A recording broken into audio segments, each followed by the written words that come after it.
Got the perfect guest to talk more about strategy for the general election. MS Now political analyst and former Democratic Senator Claire McCaskill of Missouri is with us. And Claire, I just want to warn you and let our viewers know we're still monitoring for Trump's cabinet meeting to get underway, and we will take our viewers there if there's news made. In the meantime, let's chat about what we saw in Texas and what it could mean moving forward. We have seen controversial candidates clear the path to victory for Democrats before. You've been there. You've done that.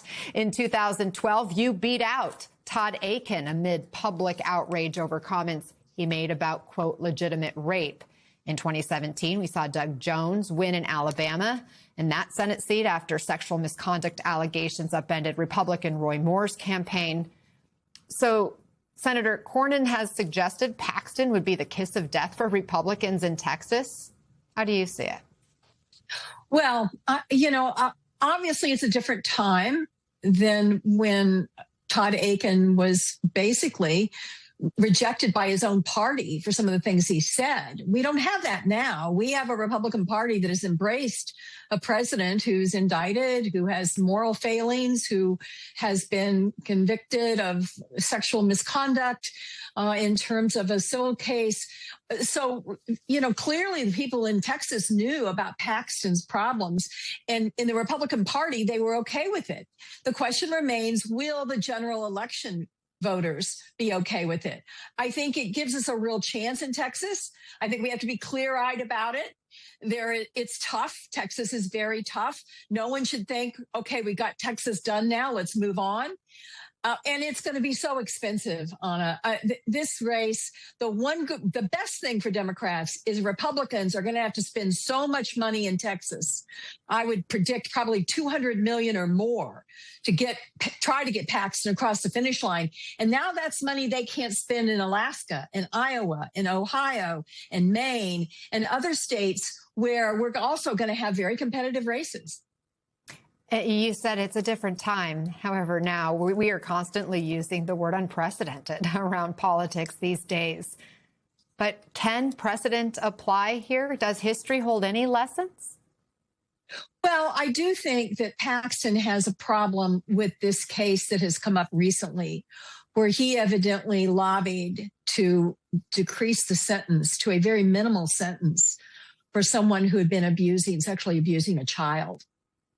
That's jaw-dropping.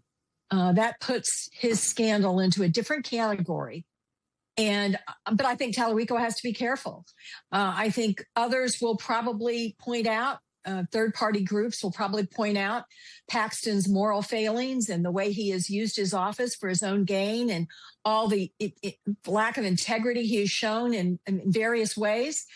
But Tallarico has to reassure Texas that he's solid and stable and substantial, and that he's going to look after them, that he's going to care about what they care about, and that he is really going to focus on the things that matter to them. And right now, that's whether or not they can afford to pay their bills.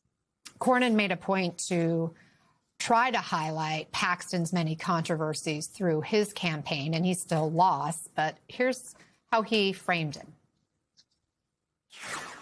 Ken Paxton, who's our attorney general, has got enormous baggage.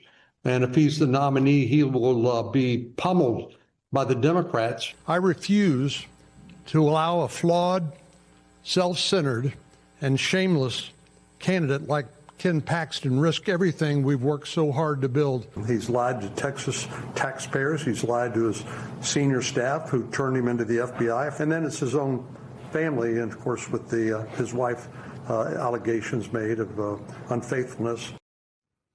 So that didn't seem to matter, at least in the primary fight. But today, people are noticing that the National Republican Senatorial Committee is scrubbing its past negative content about Paxton, including this archived 2025 statement on his divorce, where they called him truly repulsive and disgusting.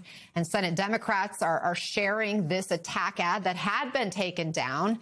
And so, Claire, does this suggest Republicans know Paxton's issues are a real vulnerability that Democrats can exploit, and how do Democrats do so?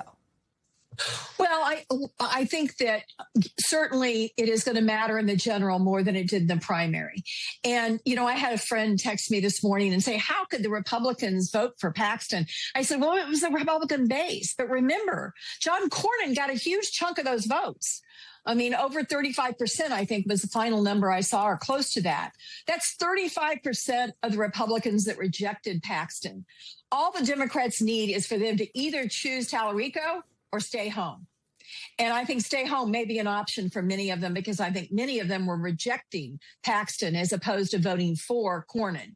I think they were rejecting his scandals and rejecting his integrity and rejecting his immorality. So if they stay home, then we're in business in Texas, but we're a long way from the finish line. All right. Well, thank you so much, Senator Claire McCaskill, for joining us. Again, you have such unique insight, and I appreciate you offering that for us.